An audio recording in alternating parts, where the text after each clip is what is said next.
महर्षि रमर अक्सर कहा करते थे, मैं कोई काम नहीं करता हूँ, बल्कि प्रत्येक काम स्वतः ही होता है। किसी भी कर्म में मैं लिप्त नहीं होता हूँ। वो कर्म शारीरिक क्रियाओं स्वरूप बस होते रहते हैं। इसके बावजूद भी कई सारे उनके साधक जो आश्रम में रहते थे, वो अक्सर कहते थे, महर्षि, किंतु मैं तो आपको हमारी ही तरह चलते, बैठते, उठते, खाते देखते हैं। फिर आप यह कैसे कह सकते हैं कि आप कोई कार्य नहीं करते हैं?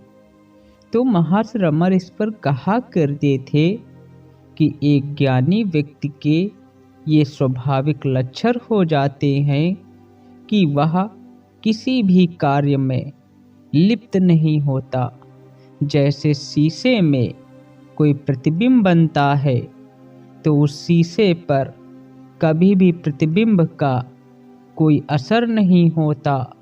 वह शीशा या दर्पण उस प्रतिबिंब से पूर्णतया अलिप्त रहता है।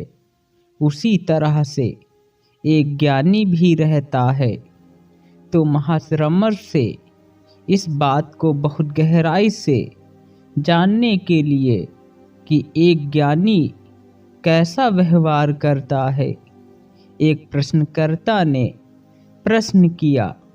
उसने कहा, महर्षि, कहा जाता है कि ज्ञानी सबके साथ पूर्ण रूप से समान व्यवहार करता है, अर्थात समत्व का व्यवहार करता है।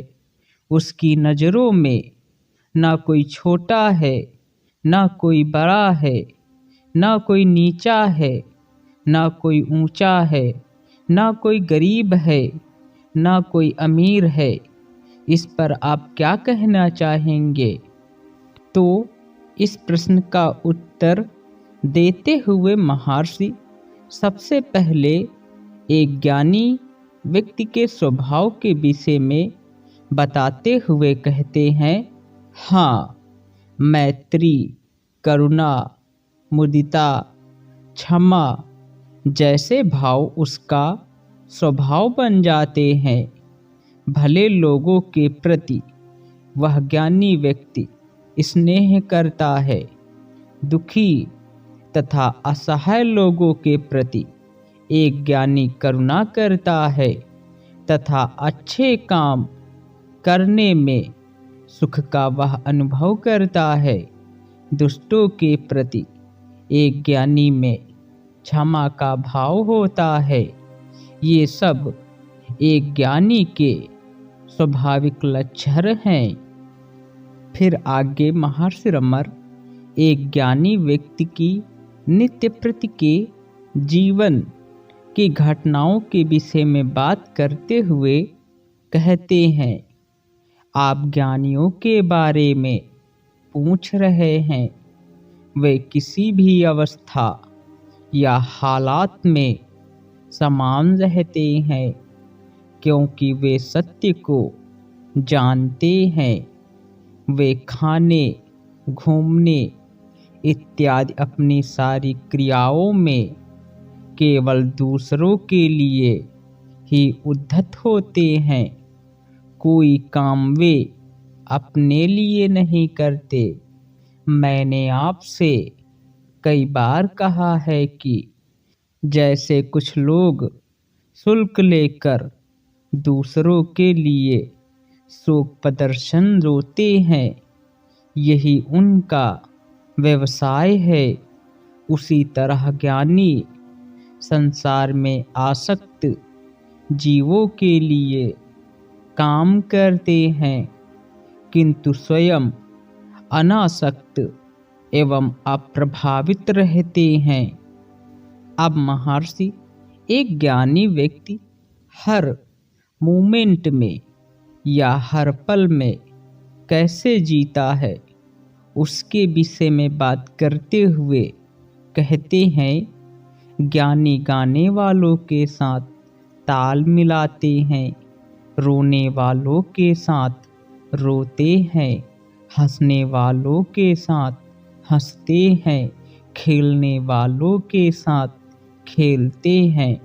इन सभी क्रियाओं से उसका क्या नुकसान है? उसकी स्थिति शुद्ध दर्पण जैसी होती है। जैसे एक दर्पण ठीक वही वस्तु दिखाता है जैसी वह वस्तु होती है, लेकिन तब भी वह लिप्त नहीं होता। वैसे ही ज्ञानी कर्मों से लिप्त नहीं होता। दर्पण तथा तिपाई जिस पर उसे रखा गया होता है, वे दोनों प्रतिबिंब से किस प्रकार प्रभावित हो सकते हैं, क्योंकि वे दोनों केवल आधार मात्र हैं। अतः किसी भी वस्तु का उन पर असर नहीं होता। दूसरी ओर जो लोग जगत में कार्यरत हैं तथा सभी प्रकार के कर्म करते हैं, उन अज्ञानियों को यह अवश्य निश्चित करना पड़ता है कि कौन सा गाना गाया जाए, कौन सा कर्म शास्त्र सम्मत है, व्यवहार्य है और जगत के हित में है। अर्थात भगवान रमण महर्षि कहते हैं कि एक ज्ञानी व्यक्ति में करुणा, प्रेम, दया, मैत्री भाव उसके स्वभाव बन जाते हैं।